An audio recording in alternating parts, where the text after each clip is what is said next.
మనకి రెండు రకాల జీవితాలు ఉన్నాయి. ఒకటి ప్రాపంచికము, రెండు ఆధ్యాత్మికం. ప్రాపంచికము అంటే దేహానికి సంబంధించింది, ఆధ్యాత్మికము అంటే ఆత్మకు సంబంధించింది. ఒక రకంగా రెండు ముఖ్యమే. రెండు రకాల జీవితాలు బాగుండాలి. ఏది బాగుపోయినా జీవితం దుఃఖమయమే. అంచేత ప్రాపంచిక జీవితం బాగుండాలి అంటే ఒక విషయం మీద అవగాహన ఉండాలి. అదేమిటి అంటే కర్మ సిద్ధాంతం. ఆధ్యాత్మిక జీవితం బాగుండాలి అంటే ఇంకొక విషయం మీద అవగాహన ఉండాలి.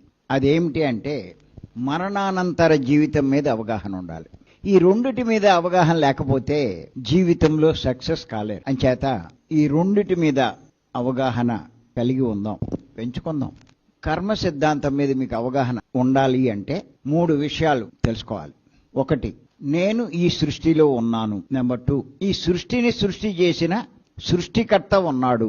నెంబర్ 3, ఈ సృష్టి సాఫీగా నడపబడ్డానికి సృష్టికర్త ఏర్పాటు చేసిన నియమాలు సిద్ధాంతాలు ఉన్నాయి అన్న విషయం తెలుసుకోవాలి. మీరు ఇది ఎప్పుడు గుర్తు తెచ్చుకుంటూ ఉండాలి. ఎంచేతంటే మీరు ఎక్కడున్నారు అంటే మీ ఊరి పేరు చెప్తారు, లేకపోతే రాష్ట్రం పేరు చెప్తారు, లేకపోతే దేశం పేరు చెప్తారు. గుర్తుంచుకోండి, మీరు సృష్టిలోనే ఉన్నారు, ఇది మర్చిపోకూడదు. అంతేకాదు సృష్టికర్త ఏర్పాటు చేసిన నియమాలు కూడా ఉన్నాయి, రూల్స్, సిద్ధాంతాలు. మీరు ఇది తెలుసుకోకపోతే, అవగాహన లేకపోతే మీకు నచ్చినట్టు మీ ఇష్టం వచ్చినట్టు జీవిస్తారు. అంతే కదండి.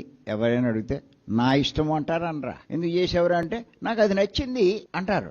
ఎవడు ఏం చేసినా రెండే కారణాలు, నచ్చినట్టు, వాళ్ళకి ఇష్టమో ఉన్నట్టు. ఈ అవగాహన లేదనుకోండి, ఏ అవగాహన, సృష్టి నియమాలు ఉన్నాయనేటువంటి అవగాహన లేదనుకోండి, ఏం చేస్తారు?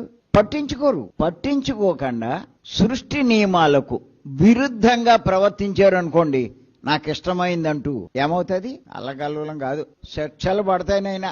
ఏపీ ప్రభుత్వం రూల్స్ మనం పాటించకపోతే ఏమవుతుంది? శిక్షలు పడతాయి.